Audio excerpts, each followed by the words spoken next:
Hi friends, Amit life maker YouTube channel पे आप लोगों का स्वागत है। देखिए दोस्तों, आज के सेशन में हम लोग करने वाले हैं जीव विज्ञान का दोस्तों क्लास नोट्स जो रुकमणी के द्वारा निकाला गया है दोस्तों। एनसीईआरटी और एससीईआरटी बेस्ड है दोस्तों।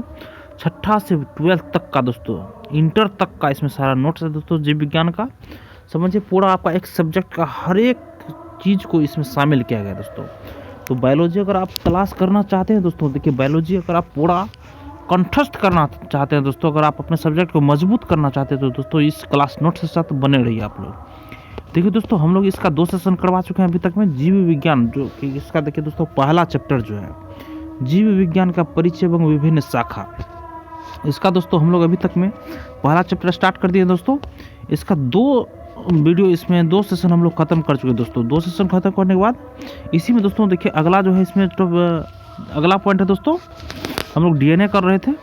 देखिए अगला पॉइंट है इसी में आरएनए दोस्तों, जो अभी तक दोस्तों मेरे पिछले वाले वीडियो को नहीं देखे हैं, इसी चैनल पे दोस्तों प्लेलिस्ट बना हुआ है क्लास नोट्स करके, रुक्मिणी क्लास नोट्स करके दोस्तों। उस पे जाके आपको हर सारा वीडियो मिल जाएगा दोस्तों, जो अभी तक मैं इस बुक से करवाए हुए हैं। जो नहीं देखे वहाँ जाके देख सकते हैं। जब तक दोस्तों आप पिछले वाले वीडियो को नहीं देखेंगे, अगले वाले समझने में थोड़ी सी परेशानी होगी आपको दोस्तों।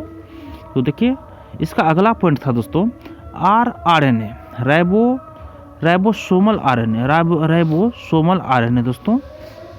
ये जो है दोस्तों राइबोसोमल आरएनए है, यह कुल आरएनए का 80% होता है दोस्तों। यह कुल आरएनए का 80% होता है। यह प्रोटीन संश्लेषण के समय काम में आता है। यह प्रोटीन संश्लेषण के समय काम में आता है दोस्तों। इसका अणु अत्यधिक कुंडलित होता है दोस्तों। इसका अणु जो होता है ना अत्यधिक कुंडलित होता है। इसका जीवन काल लंबा अनुभव, इसका जीवन काल लंबा, अनुवाद में बार बार प्रयोग होता है दोस्तों। अनुवाद में बार बार प्रयोग होता है।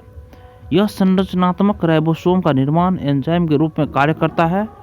सामान्य डीएनए द्विसूत्री होता है दोस्तों। सामान्य डीएनए द्विसूत्री होता है, लेकिन 5x174 में एक सूत्री होता है दोस्तों, एक सूत्री होता है। नेक्स्ट है दोस्तों, देखिए उसी प्रकार सामान्यतया आरएनए एक सूत्री होता है। उसी प्रकार सामान्यतया आरएनए एक सूत्री होता है, लेकिन रियो वायरस घाव अर्बुद वायरस में द्विसूत्री होता है दोस्तों। प्रोटीन संश्लेषण का केंद्रीय सिद्धांत दोस्तों, अब आगे अगला पॉइंट है दोस्तों, प्रोटीन संश्लेषण का केंद्रीय सिद्धांत, central dogma theory of protein synthesis. देखिए डीएनए की पुनरावृत्ति होती है, जिससे 2 समान डीएनए बनते हैं दोस्तों। डीएनए से ट्रांसक्रिप्शन द्वारा एमआरएनए बनता है। एमआरएनए के अनुवाद ट्रांसलेशन से प्रोटीन का संश्लेषण होता है। इस सिद्धांत का प्रतिपादन क्रिक 1989 ईस्वी में किया था दोस्तों। क्रिक ने किया था इस सिद्धांत का प्रतिपादन दोस्तों। देखिए ये हो गया दोस्तों, इसका फॉर्मूला हो गया। देखिए दोस्तों इसी प्रकार, जैसे दोस्तों ये डीएनए हो गया, ये डीएनए होगा दोस्तों, ये आरएनए। तो डीएनए दोस्तों ट्रांसक्रिप्शन द्वारा आरएनए बनता, फिर आरएनए ट्रांसलेशन द्वारा दोस्तों प्रोटीन का निर्माण करता है दोस्तों। देखिए दोस्तों, यदि एमआरएनए से सीआरएनए का निर्माण हो तो रिवर्स ट्रांसक्रिप्शन कहलाता है दोस्तों, जो केंद्रीय सिद्धांत का अपवाद है। इसे वाल्टीमोर एवं टेमिन नामक वैज्ञानिक ने समझाया दोस्तों। इसे वाल्टीमोर एवं टेमिन नामक वैज्ञानिक ने समझाया। रिवर्स ट्रांसक्रिप्शन की क्रिया एचआईवी वायरस में पाई जाती है दोस्तों। रिवर्स ट्रांसक्रिप्शन की क्रिया एचआईवी वायरस में पाई जाती है। उच्च श्रेणी के जीवों में डीएनए रेखीय, जबकि निम्न श्रेणी के जीवों में डीएनए गोलीय होता है दोस्तों। देखिए उच्च श्रेणी के जीवों में डीएनए रेखीय होता है, जबकि निम्न श्रेणी के जीवों में डीएनए गोलीय होता है दोस्तों। गुणसूत्र दोस्तों, क्रोमोसोम्स, गुणसूत्र का नामकरण वाल्डेयर ने किया दोस्तों। गुणसूत्र का नामकरण वाल्डेयर ने किया था। देखिए दोस्तों, गुणसूत्र, क्रोमोसोम्स इंग्लिश में उसको बोलते हैं दोस्तों गुणसूत्र को। तो गुणसूत्र का नामकरण वाल्डेयर ने किया था दोस्तों, वाल्डेयर ने किया था।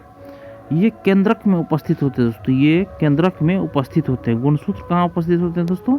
तो केंद्रक में उपस्थित होते हैं। गुणसूत्र के आनुवांशिक गुणों को माता पिता से संतानों में युग्मकों के माध्यम से स्थानांतरण करते हैं। गुणसूत्र की आनुवंशिक गुणों को माता पिता से संतानों में युग्मकों के माध्यम से स्थानांतरण करते हैं। सभी कोशिकाओं के केंद्रकों में गुणसूत्रों की संख्या निश्चित होती है दोस्तों। सभी कोशिकाओं के केंद्रकों में गुणसूत्रों की संख्या निश्चित होती है। युग्मकों जीमेट में विभिन्न गुणसूत्रों का केवल एक प्रतिरूप होता है दोस्तों, जिसे अगुणित हैप्लॉइड या जीनोम कहते हैं। कायिक कोशिकाओं सोमेटिक सेल्स दोस्तों में इस तरह के दो प्रतिरूप होते हैं, जिसे द्विगुणित गुणसूत्र डिप्लॉइड क्रोमोसोम्स कहते हैं।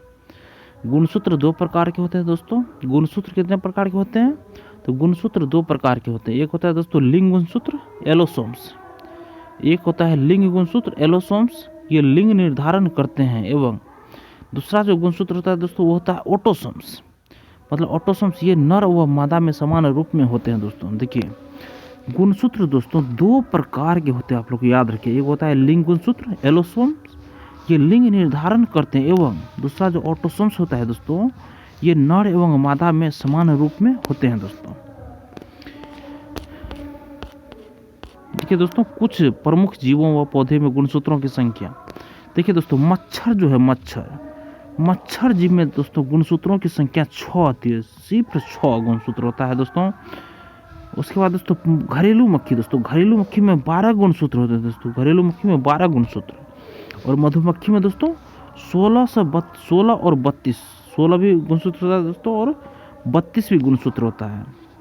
मेढक में दोस्तों 26 गुणसूत्र होता है दोस्तों, मेढक में 26 गुणसूत्र, और खरगोश में दोस्तों 44 गुणसूत्र होता है, खरगोश में 44 गुणसूत्र दोस्तों। बिल्ली में 38 गुणसूत्र, और चिंपैंजी में दोस्तों 48 गुणसूत्र दोस्तों, 48 गुणसूत्र चिंपैंजी में। और उसके बाद देखते हैं मटर में दोस्तों कितने गुणसूत्र होते हैं? पहले दोस्तों हम लोग इसको खत्म कर लेते हैं जीव को। चिंपैंजी में 48 हो गया दोस्तों। उसके बाद देखिए मनुष्य में दोस्तों 46 गुणसूत्र होते हैं, मनुष्य में 46 गुणसूत्र होते हैं। और कुत्ता में 68 गुणसूत्र होते हैं, 68 गुणसूत्र होते हैं। और कबूतर देखिए दोस्तों, कबूतर में 80 गुणसूत्र होते हैं दोस्तों, कबूतर में 80। और घोड़ा में दोस्तों 64 गुणसूत्र होते हैं, घोड़ा में। अब देखिए दोस्तों पादप में, पौधे में दोस्तों, देखिए पौधों में दोस्तों मटर में दोस्तों गुणसूत्र की संख्या 14 होती है। और प्याज में दोस्तों गुणसूत्र कितना होता है? प्याज में गुणसूत्र 16 होता है, प्याज में 16 गुणसूत्र होता है दोस्तों। और मक्का में कितना गुणसूत्र होता है दोस्तों? मक्का में 20 गुणसूत्र होता है दोस्तों, मक्का में 20 गुणसूत्र होता है दोस्तों। और टमाटर में 24 गुणसूत्र होता है, टमाटर में 24। देखिए मटर में 14, प्याज में 16, मक्का में 20 और टमाटर में 24। और दोस्तों नींबू में दोस्तों 18 और 36, नींबू में 18 और 36 गुणसूत्र होता है दोस्तों। और तंबाकू में कितना गुणसूत्र होता है दोस्तों? तंबाकू में 48 गुणसूत्र होता है दोस्तों, तंबाकू में 48 गुणसूत्र होता है। और आलू में 42 गुणसूत्र होता है दोस्तों, आलू में 42 गुणसूत्र होता है। गेहूं में 42 गुणसूत्र होता है दोस्तों, तंबाकू में 48, आलू में 42 और गेहूं में 42 गुणसूत्र होता है दोस्तों। तंबाकू में 48, आलू में 42 और गेहूं में 42 गुणसूत्र होता है दोस्तों। आलू और गेहूं में 42 होता है दोस्तों। अब 3 नंबर में है दोस्तों कोशिका विभाजन। देखिए दोस्तों कोशिका विभाजन मतलब सेल डिवीजन दोस्तों, कोशिका विभाजन सेल डिवीजन। तो देखिए दोस्तों कोशिका चक्र, इसमें देखिए दोस्तों सेल साइकिल। तो देखिए किसी कोशिका के निर्माण से लेकर विभाजन होने तक की विभिन्न अवस्थाओं को कोशिका चक्र कहते हैं दोस्तों। और इसमें दोस्तों अंतरावस्था इंटरफेज दोस्तों, अंतरावस्था इंटरफेज। इस अवस्था में कोशिका उन सभी पदार्थों का निर्माण करती है जिनकी कोशिका विभाजन के समय आवश्यक होती है दोस्तों। अंतरावस्था में दोस्तों इस अवस्था में कोशिका उन सभी पदार्थों का निर्माण करती है जिनकी कोशिका विभाजन के समय आवश्यकता होती है दोस्तों। नेक्स्ट है दोस्तों, इसमें 3 अवस्थाएं होती है दोस्तों। इस कोशिका की 3 अवस्थाएं होती है दोस्तों। प्रथम वृद्धि काल जीवन फेज दोस्तों, प्रथम वृद्धि काल जीवन फेज। इस प्रावस्था में कोशिका चक्र के पूर्ण होने में 30 से 40% समय लगता है। इस प्रावस्था में कोशिका चक्र के पूर्ण होने में 30 से 40% समय लगता है। इस प्रावस्था में कोशिका वृद्धि करती है। इस प्रावस्था में कोशिका वृद्धि करती है। वह डीएनए संश्लेषण के लिए अत्यावश्यक प्रोटीन व आरएनए का संश्लेषण भी करती है दोस्तों। इस प्रावस्था में कोशिका वृद्धि करती है, वह डीएनए संश्लेषण के लिए अत्यावश्यक प्रोटीन व आरएनए का संश्लेषण भी करती है दोस्तों। उसके बाद दोस्तों संश्लेषी काल एस फेज। इस प्रावस्था में कोशिका चक्र के पूर्ण होने का 20 से 30% समय लगता है दोस्तों। इस प्रावस्था में कोशिका चक्र के पूर्ण होने का 20 से 30% समय लगता है दोस्तों। इस अवस्था में प्रत्येक डीएनए की एक प्रति तैयार हो जाती है और प्रत्येक डीएनए की एक प्रति तैयार हो जाती है दोस्तों। नेक्स्ट है दोस्तों द्वितीय वृद्धि काल दोस्तों। द्वितीय वृद्धि काल में दोस्तों थर्ड में दोस्तों द्वितीय वृद्धि काल G2 फेज। इस प्रावस्था में कोशिका चक्र के पूर्ण होने का 10 से 20% समय लगता है दोस्तों। इस अवस्था में विभिन्न प्रकार के प्रोटीन आरएनए का संश्लेषण होता है। और बी में दोस्तों विभाजन प्रावस्था। ए में क्या था दोस्तों, देखिए ए में था यहाँ पे, सॉरी दोस्तों ए नहीं है, बी है दोस्तों। बी में है विभाजन प्रावस्था दोस्तों। एम फेज दोस्तों विभाजन प्रावस्था एम फेज। इस प्रावस्था में कोशिका चक्र के पूर्ण होने का 5 से 10% समय लगता है दोस्तों।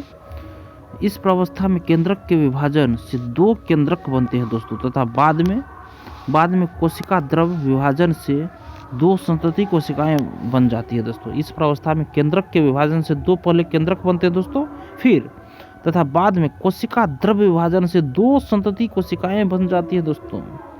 और नेक्स्ट है दोस्तों कोशिका विभाजन, सेल डिवीजन दोस्तों। कोशिका विभाजन मतलब सेल डिवीजन दोस्तों, सेल डिवीजन। तो सेल डिवीजन में देखिए दोस्तों कोशिका सिद्धांत के अनुसार दोस्तों नई कोशिकाओं की उत्पत्ति पूर्ववर्ती कोशिकाओं से ही होती है दोस्तों। नई कोशिका जो बनती है दोस्तों वो पूर्व कोशिका से ही बनती है। जैसे ओस्मोसिस, तब सेलुला, तब ई सेलुला, तब फिर रॉबर्ट विर्चॉ के अनुसार दोस्तों। फिर तो पूर्ववर्ती कोशिकाओं को मातृ कोशिका, मदर सेल या जनक कोशिका, पेरेंटल सेल भी कहते हैं दोस्तों। देखिए दोस्तों आगे दोस्तों कोशिका विभाजन के द्वारा ही कई कोशिका द्रव व केंद्रक का नवीनीकरण हो जाता है। कोशिका विभाजन के द्वारा ही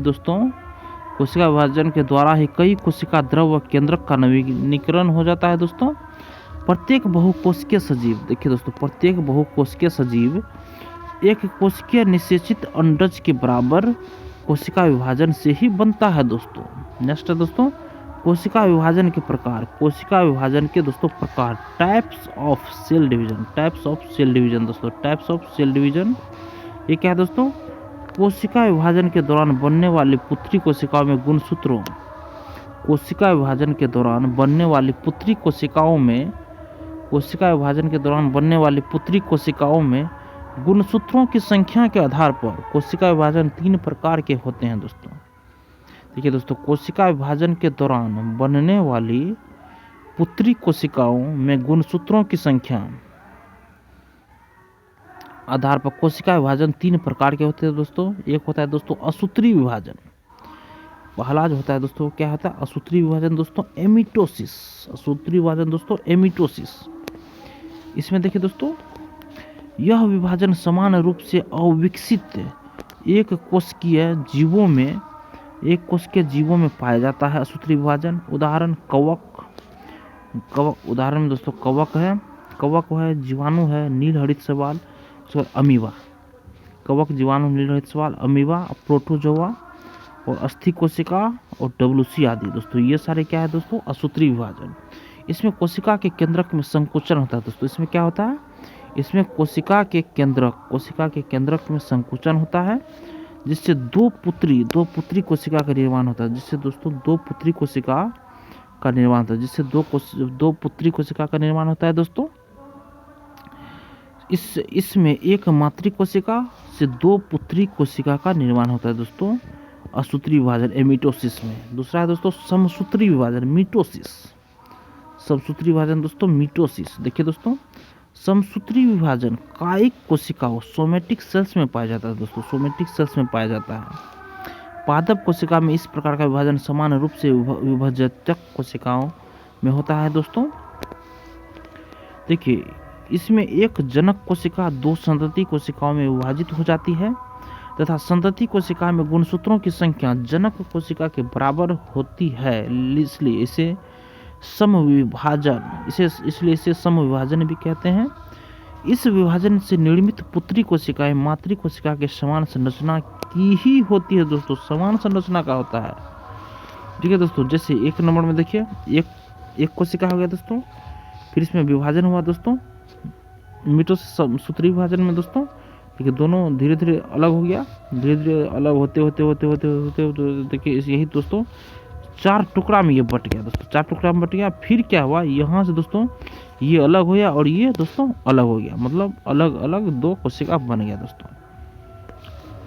देखिए इसे निम्न अवस्थाओं में विभक्त किया गया दोस्तों। एक है अंतरावस्था इंटरफेज दोस्तों, अंतरावस्था इंटरफेज 2 कोशिका विभाजनों के बीच की अवधि को 2 कोशिका विभाजन के बीच की अवधि को अंतरावस्था कहते हैं दोस्तों।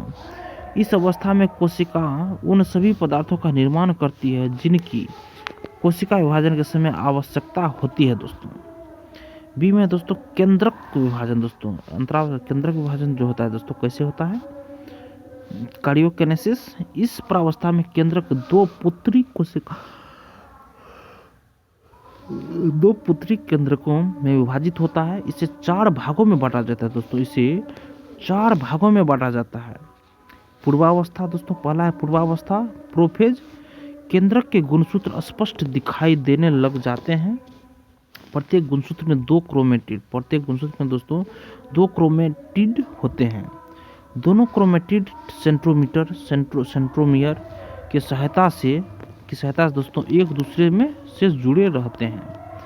पूर्वावस्था दोस्तों, देखिए पूर्वावस्था के अंत तक केंद्रक कला, पूर्वावस्था के अंत तक दोस्तों केंद्रक कला व केंद्रिका लुप्त हो जाती है। पूर्वावस्था के अंत तक दोस्तों केंद्रक कला व केंद्रिका लुप्त हो जाती है। यूकेरियोटिक जंतु कोशिकाओं में तारक काय विभाजित होकर दोस्तों, देखिए यूकेरियोटिक जंतु कोशिकाओं में तारक काय विभाजित होकर विपरीत ध्रुवों पर पहुंच जाते हैं दोस्तों। कहाँ पहुंच जाते हैं तो विपरीत ध्रुवों पे पहुंच जाते हैं।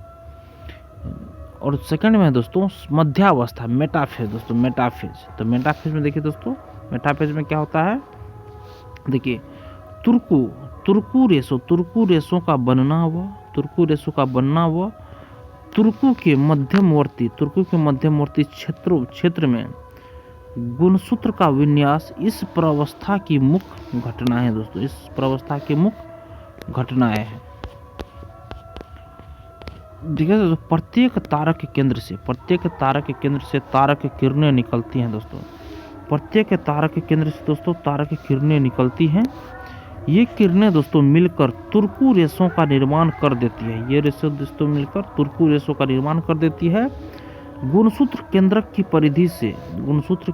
परिधि से तुर्कू के मध्यवर्ती क्षेत्र की ओर गमन करके तुर्क तंतु पर इस प्रकार अभिविन्यास हो जाते हैं कि उनके गुणसूत्र बिंदु या सेंट्रोमियर मध्यवर्ती भाग में स्थित रहें और गुणसूत्र की भुजाएं ध्रुवों की ओर अभिविन्यस्त रहें दोस्तों।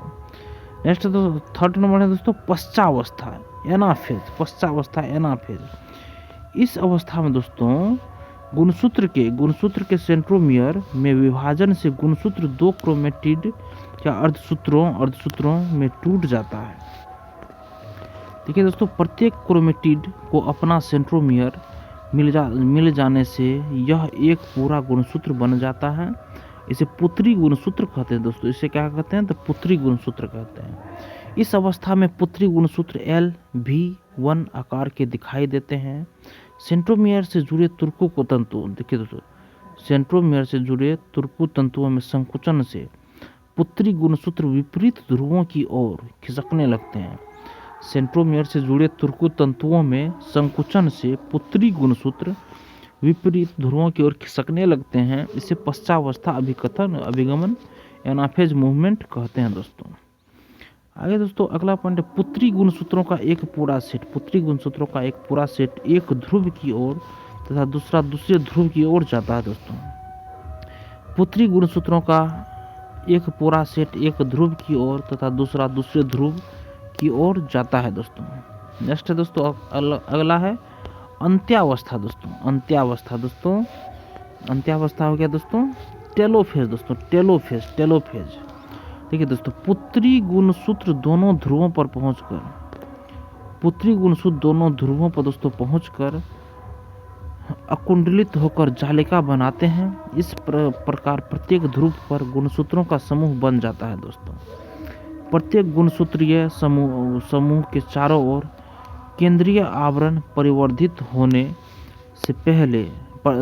से प्रत्येक जनक कोशिका में 2 संतति केंद्रक बन जाते हैं तथा प्रत्येक केंद्रक में केंद्रिक का भी परिवर्धन हो जाता है दोस्तों। आगे दोस्तों कोशिका द्रव्य विभाजन। कोशिका देखिए द्रव्य विभाजन कैसे होता है, साइटोकिनेसिस कैसे होता है दोस्तों। तो देखिए दोस्तों कोशिका द्रव्य विभाजन पादप व जंतु कोशिकाओं में अलग अलग विधियों से होता है। विदलन विधि दोस्तों, विदलन विधि क्लीवेज मेथड दोस्तों। विदलन विधि जो होता है दोस्तों क्लीवेज मेथड जंतु कोशिकाओं के मध्य भाग में एक खांचा बनना प्रारंभ होता है।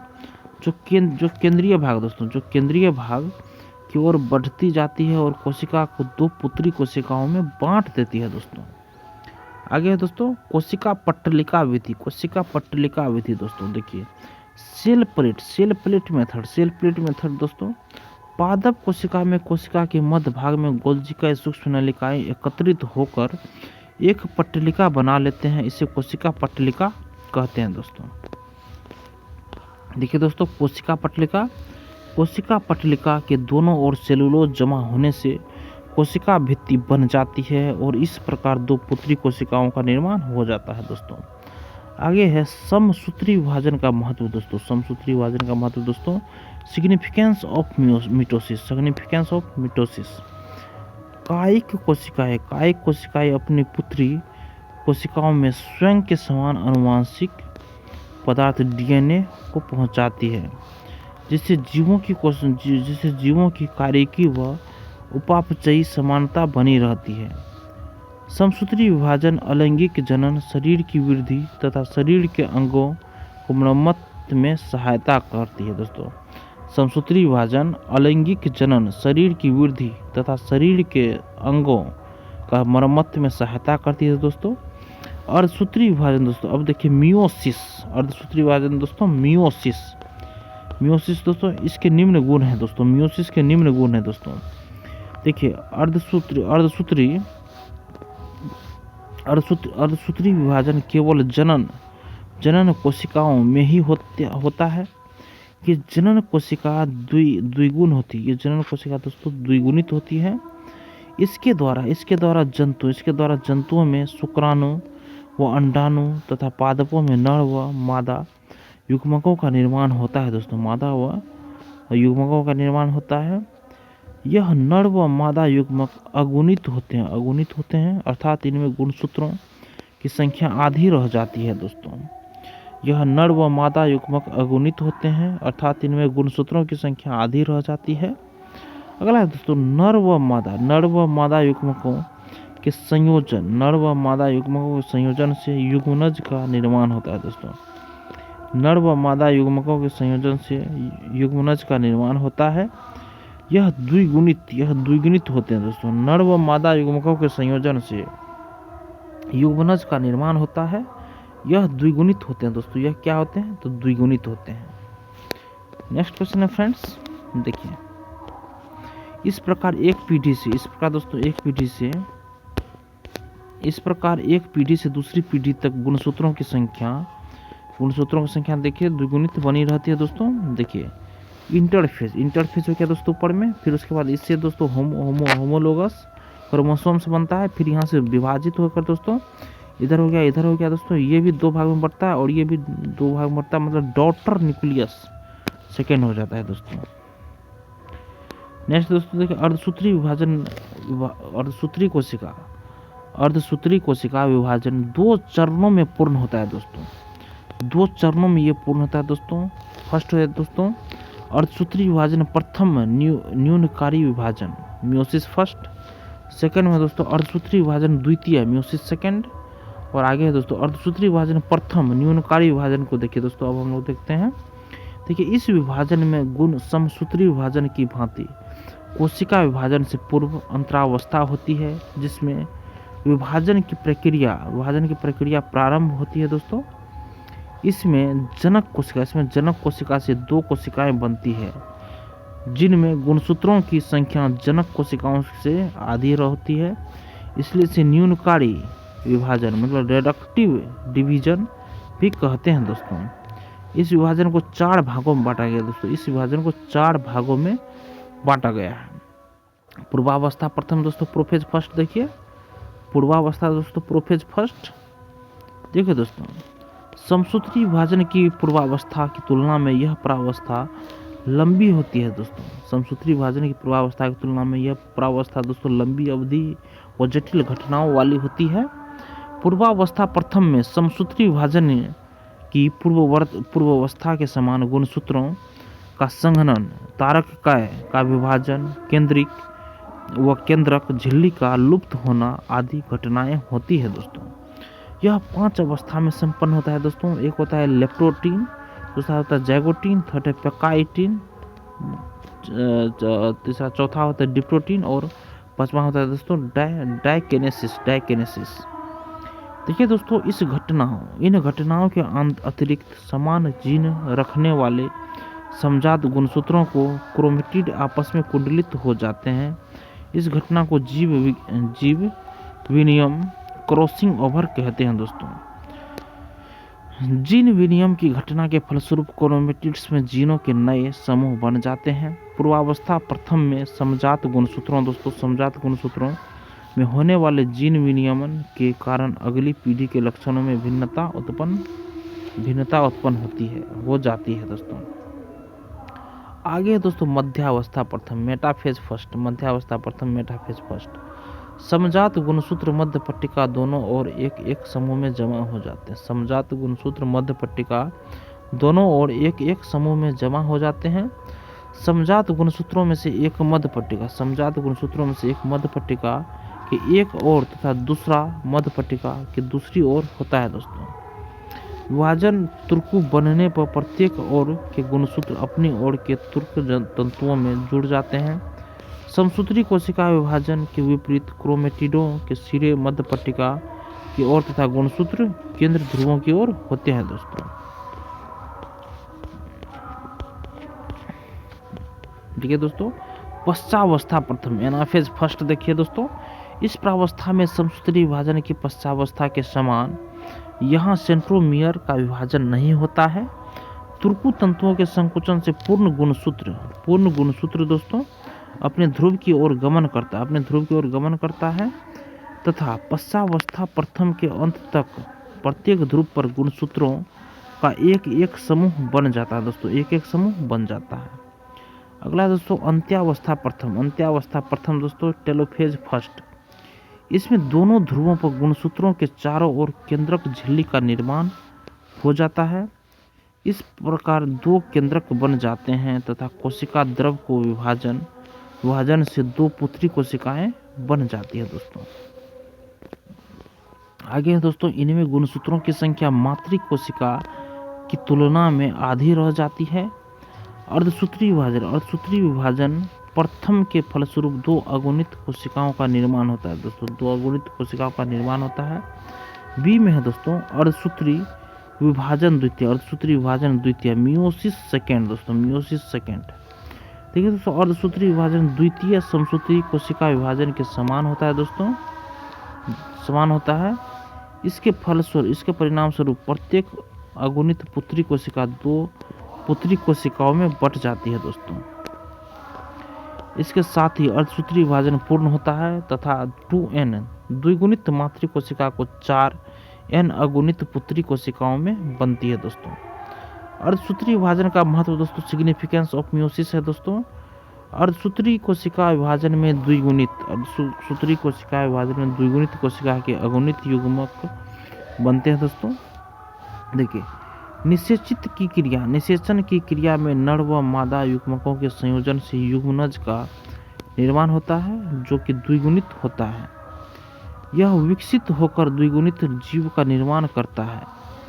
इस प्रकार जीवों में गुणसूत्रों की संख्या प्रत्येक पीढ़ी में समान बनी रहती है दोस्तों।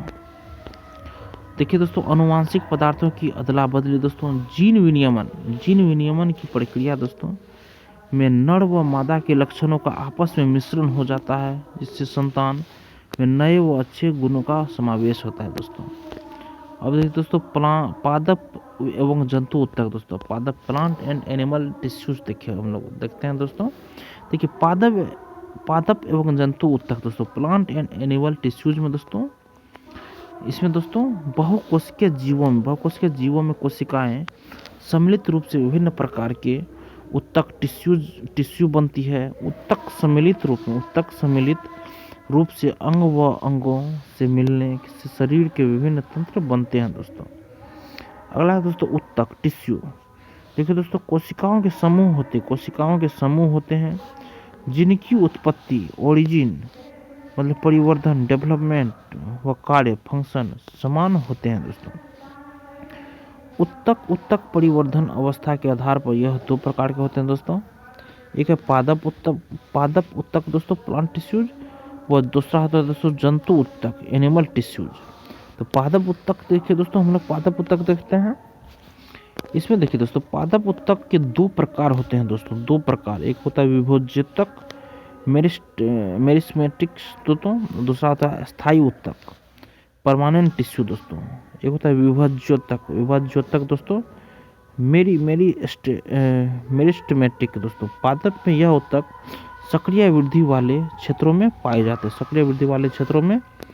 पाए जाते हैं दोस्तों। देखिए दोस्तों, विभोज्योतक ऐसी जीवित कोशिकाओं का समूह है जिनमें विभेदन पूर्ण नहीं होता है। इस प्रकार के उत्तक कोशिकाएं विभाजन क्षमता युक्त होती है और नई कोशिकाएं बनाती हैं। इनकी कोशिकाएं गोलाकार अंडाकार होती है। कोशिकाओं के मध्य अंतर कोशिकी इंटरसेलुलर स्पेस स्थान नहीं पाया जाता है। इस उत्तक की कोशिकाओं का जीवद्रव गाढ़ा व केंद्रक बड़ा होता है तथा कोशिका भित्ति दोस्तों पतली होती है। पादप में स्थिति के आधार पर ये तीन प्रकार के होते हैं दोस्तों। एक होता है शीर्षस्थ विभोज्योतक, एपिकल मेरिस्टेम। यह स्तंभ व मूल के शीर्ष भाग में पाया जाता है तथा इस उत्तक से पादप की लंबाई में वृद्धि होती है दोस्तों। बी में दोस्तों अंतर्वेशी विभोज्योतक दोस्तों, अंतर्वेशी विभोज्योतक मतलब इंटरकैलरी मेरिस्टेम।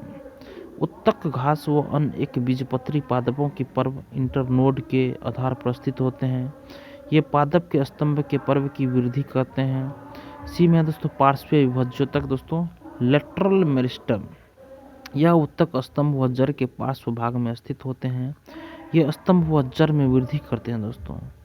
सेकेंड में दोस्तों अस्थायी उत्तक, परमानेंट टिश्यूज दोस्तों, अस्थायी उत्तक परमानेंट टिश्यूज।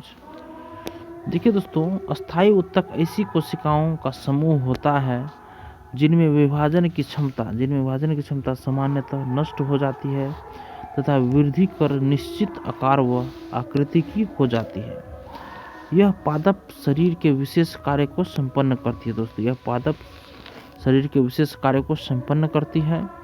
अस्थायी उत्तक दो प्रकार के होते हैं दोस्तों। एक होता है दोस्तों सरल उत्तक, सिंपल टिश्यू, और दूसरा होता है दोस्तों जटिल उत्तक, कॉम्प्लेक्स टिश्यू दोस्तों। सरल उत्तक देखिए दोस्तों, सरल उत्तक सिंपल टिश्यू यह समान उत्पत्ति, आकार व कार्य करने वाली एक ही प्रकार की कोशिकाओं से सरल उत्तक बनाता है। इसके निम्न प्रकार हैं दोस्तों, मृदुतक, स्थूल कोनितिक व दृढ़ोत्तक। यह में दोस्तों मृदुतक दोस्तों पेरेन्काइमा में देखिए दोस्तों, इस उत्तक की कोशिकाएं समव्यासीय व गोलाकार होती हैं। इसकी कोशिकाएं अंतर कोशिकीय स्थान युक्त होती है। इसकी सेलुलोज से बनी पतली कोशिका भित्ति होती है। ये उत्तक पादप के कोमल भागों में पाए जाते हैं तथा खाद्य संग्रहण करते हैं दोस्तों। नेक्स्ट दोस्तों, हरित लवक की उपस्थिति के कारण इन्हें हरित उत्तक दोस्तों इन्हें हरित उत्तक कहते हैं दोस्तों। यह प्रकाश संश्लेषण का कार्य भी करता है दोस्तों, नेक्स्ट है दोस्तों बी में स्थूल कोण उत्तक दोस्तों। देखिए दोस्तों, ये इस उत्तक की कोशिकाएं गोलाकार, अंडाकार या बहुभुजाकार होती है दोस्तों। इन कोशिकाओं में अंतर कोशिकीय स्थल के सामने के कोनों पर कोशिका भित्ति सेलुलोज व पेक्टिन के जमाव के कारण अधिक मोटी होती है दोस्तों। ये उत्तक पादपों को लचीला युक्त दृढ़ता, फ्लेक्सिबल स्ट्रेंथ प्रदान करता है दोस्तों। दृढ़ोत्तक दोस्तों, इस उत्तक की कोशिकाएं प्रायः लंबी, संकरी व नुकीले सिरों वाली होती है दोस्तों। अब देखिए तो कोशिका भित्ति पर दोस्तों लिग्निन का अधिक जमाव, देखिए दोस्तों क्या बोल रहा है, कोशिका भित्ति पर लिग्निन का अधिक जमाव होने के कारण कोशिका भित्ति समान मोटाई से काफ़ी मोटी हो जाती है दोस्तों। प्रौढ़ावस्था में इन कोशिकाओं में नहीं रहता। ये पादपों में कठोर भागों में होते हैं व यांत्रिक सामर्थ्य प्रदान करते हैं दोस्तों। देखिए दोस्तों आगे है दोस्तों जटिल उत्तक दोस्तों, कॉम्प्लेक्स टिश्यूज।